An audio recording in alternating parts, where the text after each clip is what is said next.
Hello student, स्वागत है हमारे यूट्यूब चैनल RG24/7 पर। दोस्तों, ये जानते हैं क्लास 8 NCERT सोशल साइंस सामाजिक विज्ञान में लेसन नंबर 4 जिसका नाम है कृषि और इसमें पार्ट 3। तो आइए देखते हैं इसमें आगे। मक्का कृषि के लिए, इसके लिए मध्यम तापमान, वर्षा और अधिक धूप की आवश्यकता होती है। इसे सुअपवाहित ऊर्जा मृदा की आवश्यकता होती है। मक्का उत्तर अमेरिका, ब्राजील, चीन, रूस, कनाडा, भारत और मैक्सिको में उगाई जाती है। आइए देखते हैं आगे। मक्का को कार्न के नाम से भी जाना जाता है। विश्व में इसकी विभिन्न रंग बिरंगी प्रजातियाँ पाई जाती हैं। चित्र में देखिए, चित्र 4.10 मक्के की कृषि। कपास, इसकी वृद्धि के लिए उच्च तापमान, हल्की वर्षा, 200 से 210, पाला रहित दिन और तेज चमकीली धूप की आवश्यकता होती है। यह काली और जलोढ़ मृदा में सर्वोत्तम उगती है। चीन, संयुक्त राज्य अमेरिका, भारत, पाकिस्तान, ब्राजील और मिस्र कपास के अग्रणी उत्पादक हैं। यह सूती वस्त्र उद्योग के लिए एक महत्वपूर्ण कच्चा माल है। चित्र 4.11 कृषि की कपास की कृषि। पटसन, इसको सुनहरा रेशा के रूप में भी जाना जाता है। यह जलोढ़ मृदा में अच्छे ढंग से विकसित होता है और इसे उच्च तापमान, भारी वर्षा और आर्द्र जलवायु की आवश्यकता होती है। यह फसल उष्णकटिबंधीय क्षेत्रों में उगाई जाती है। भारत और बांग्लादेश पटसन में अग्रणी उत्पादक हैं। काफ़ी, इसके लिए गर्म एवं आर्द्र जलवायु और सुअपवाहित दोमट मृदा की आवश्यकता होती है। इस फसल की वृद्धि के लिए पर्वतीय ढाल अधिक उपयुक्त होती है। ब्राजील कॉफ़ी का अग्रणी उत्पादक है। इसके पश्चात कोलंबिया और भारत है। आइए देखते हैं कुछ रोचक तथ्य। कॉफ़ी के पौधे की खोज किसने की? कॉफ़ी की खोज के विषय में विभिन्न कहानियाँ प्रचलित हैं।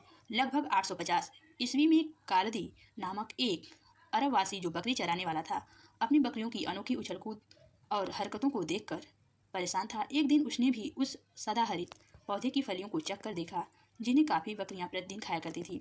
उसने आनंद की भाव का अनुभव करने के बाद अपनी खोज के विषय में संसार को बताया। चित्र 4.12 कॉफ़ी की कृषि। चाय बागानों में उगाई जाने वाली एक पेय फसल है।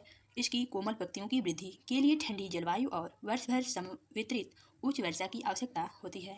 इसके लिए सुअपवाहित दोमट मृदा और मंद ढाल की आवश्यकता होती है। पत्तियों को चुनने के लिए अधिक जनसंख्या में श्रमिकों की आवश्यकता होती है। चित्र 4.13 चाय की रोपण कृषि।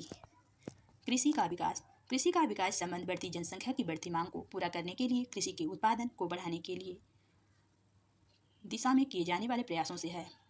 यह कई तरीकों से प्राप्त किया जा सकता है, जैसे बोए गए क्षेत्र में विस्तार करके बोई जाने वाली फसलों की संख्या बढ़ाकर, सिंचाई सुविधाओं में सुधार करके, उर्वरकों और उच्च उपज देने वाले बीजों के प्रयोग द्वारा। कृषि मशीनीकरण भी कृषि के विकास का एक अन्य पहलू है। कृषि के विकास का चरम लक्ष्य खाद्य सुरक्षा को बढ़ाना है। कृषि का विकास विश्व के विभिन्न भागों में विभिन्न गतियों से हुआ है। अधिक जनसंख्या वाले विकासशील देश अधिकतर गहन कृषि करते हैं, जहाँ छोटी जोतों पर सामान्यतः जीविकोपार्जन के लिए फसलें उगाई जाती हैं। बड़ी जोतों वाणिज्यिक कृषि के लिए अधिक उपयुक्त होती है, जैसे संयुक्त राज्य अमेरिका, कनाडा और ऑस्ट्रेलिया में।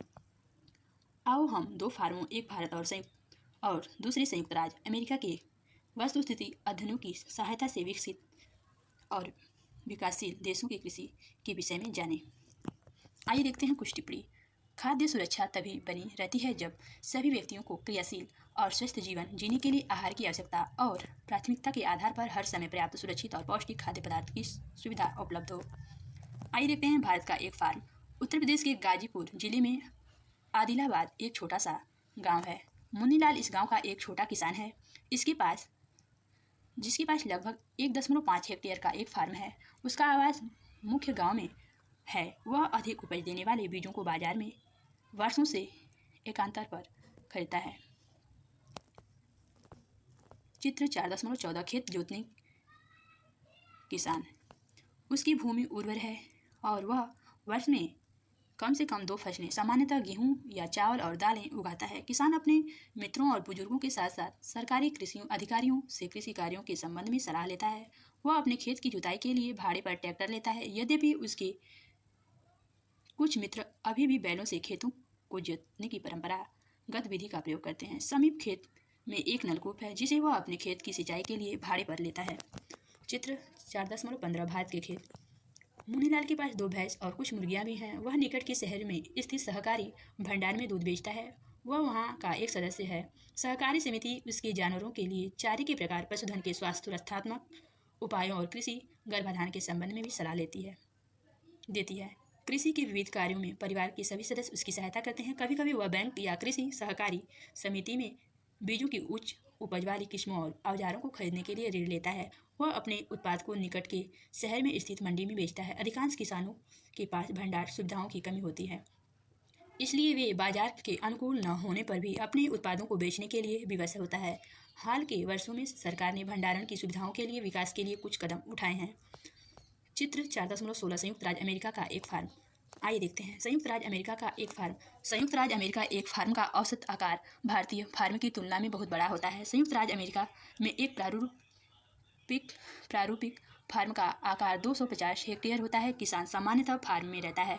मक्का, सोयाबीन, गेहूं और चुकंदर यहाँ उगाई जाने वाली कुछ महत्वपूर्ण फसलें हैं। संयुक्त राज्य अमेरिका के मध्य पश्चिम में स्थित अयोवा राज्य के एक किसान के पास 300 हेक्टेयर भूमि होती है। वह अपने खेत में मक्का तब उगाता है जब वह आश्वस्त हो कि मृदा और जल संसाधन इस फसल की आवश्यकता को पूरा कर देंगे। फसल को नुकसान पहुंचाने वाले पीड़कों पर नियंत्रण के लिए पर्याप्त उपज किए जाते हैं। समय समय पर वह मृदा के नमूनों को मृदा परीक्षण प्रयोगशाला में जांच के लिए भेजता है कि उसमें पर्याप्त पोषक हैं या नहीं। ये परिणाम जो हारेन को वैज्ञानिक उर्वरक कार्यक्रम की योजना बनाने में मदद करते हैं। उसका कंप्यूटर उपग्रह से जुड़ा हुआ है जो उसे उसके खेत की यथार्थ तस्वीर देता है। यह रासायनिक उर्वरकों और कीटनाशकों का आवश्यकता अनुसार प्रयोग करने में उसकी मदद करता है। वह ट्रैक्टरों, बीज बोने की मशीनों, समतलक, संयुक्त हार्वेस्टर और थ्रेशर का उपयोग कृषि संबंधित विभिन्न संक्रियाओं में करता है।